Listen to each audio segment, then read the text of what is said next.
Dakika 75, si Strikers wala si Young Africans. Uchizi Funga ameweka pasi ndani huko ya kupenyeza, nafasi kwa Strikers.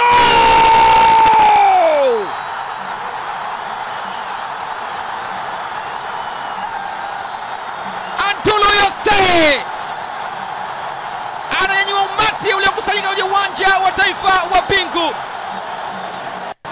anaiandikia Silver Strikers goli ambalo linaweka alama nyingi za kuuliza katika nyuso za Young Africans. Aina yao ya kushangilia huenda ikawa inakera zaidi.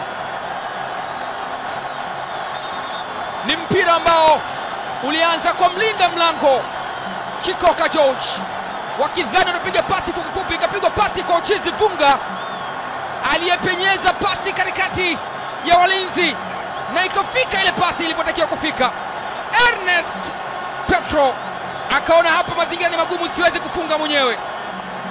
Alichokifanya ni kuitenga kwa Jose ambaye mguu wake wa kulia ulimwadhibu Djigui Diarra na kuiadhibu Young Africans, na Silver Strikers wakaweka mguu mmoja mbele katika hatua ya makundi ya ligi ya mabingwa Afrika.